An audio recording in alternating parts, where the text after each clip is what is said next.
सुप्रभात।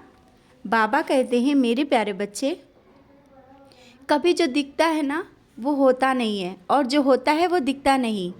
ये जो मैं कह रहा हूँ इसका कारण जो कुछ रिश्तों में दिख रहा है ना वैसा नहीं है, और जिसे तुम मतलबी सोच रहे हो ऐसा भी कुछ नहीं है। बच्चे, समय की ज़रूरत और मजबूरी भी बहुत कुछ ना चाहते हुए भी करने पर मजबूर कर देती है। इसीलिए किसी के बारे में कुछ सोचने से पहले अपने पीछे की सच्चाई को जानने की कोशिश अवश्य करना, क्योंकि कुछ लोग ऐसे भी हैं जो तुम्हें दुख नहीं पहुंचाना चाहते, लेकिन किन्हीं कारणों से वो तुम्हारी नज़रों में गलत साबित होते जा रहे हैं, और वो मैं देख रहा हूँ। जल्दी ही तुम उनकी सच्चाई को जान पाओगे। और जानता हूँ तुमने आज तक जब भी कुछ चाहा तुम्हें वह नहीं मिल पाता है और तुम परेशान हो जाते हो।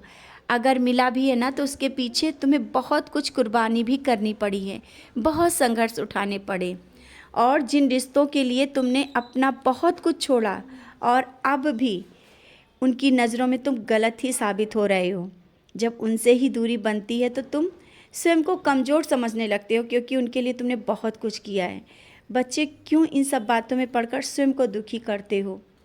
तुम्हें अब इन बातों से, इन लोगों से दूर रहकर आगे बढ़ना है, स्वयं के बारे में सोचना है। अभी जो कुछ तुम नया काम करना चाहते हो अवश्य करो।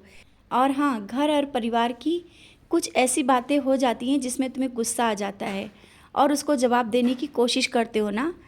ऐसा किया भी तुमने, क्या मिला? इस तरह से बात करके बात को बढ़ाना अच्छा नहीं है। तुम मेरे बच्चे हो, और जवाब दूसरे तरीके से भी तो दिया जा सकता है, वह है मौन रहकर। तुम उसको जवाब दे सकते हो, क्योंकि बोलने से बातें बढ़ती हैं। इसलिए शांत हो जाओ और मौन हो जाओ। अपने मन को नामस्मरण में लगा दो, क्योंकि बात करने से कुछ हल होने वाला नहीं है। शांत रहो और चुप हो जाओ। मैं जवाब दूंगा और समय जवाब दे। ये तुम्हारा समय व्यर्थ की बातों में जा रहा है ना, वो अब रोक दो। बेवजह की बातों में मत आओ, वो समय का उपयोग करो। तुम्हें अंदर से एक नई ऊर्जा का एहसास होगा। और क्यों इतना अकेला समझते हो? मैं हूँ ना। तुम जितना नामस्मरण करोगे उतना मेरे करीब आते जाओगे। और हाँ, तुम्हें मेरी पूजा करने का समय नहीं मिल पा रहा है, ये तुम्हें कुछ अनुभव नहीं आ रहे, इसके कारण अपना मन दुखी मत करो। तुम मेरे बहुत करीब हो। तुम्हारा मुझे हर पल याद रखना, यही तो मेरी पूजा है। और जो काम में अड़चने आ रही हैं ना, उसका भी रास्ता जल्दी ही मिल जाएगा।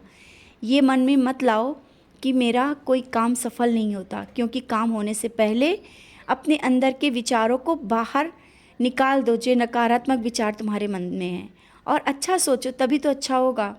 कोई भी काम हो तुम्हारी सोच पर निर्भर करता है। और जब ज़्यादा ही मन बेचैन हुआ करे ना, तो सच्चरित उठा लिया करो, सच्चरित पढ़ो, तुम्हें शांति मिलेगी। और जो तुम चाहते हो ना वो सब मिलेगा। तुम्हारे प्रश्नों के जवाब भी सच्चरित में हैं। आज जो अध्याय तुम पढ़ोगे उसमें तुम्हारे प्रश्नों का जवाब अवश्य मिलेगा। मेरा नामस्मरण करते हुए, एक एक शब्दों को ध्यान करते हुए, नामस्मरण करते हुए पढ़ना जरूर, जवाब मिल जाएगा।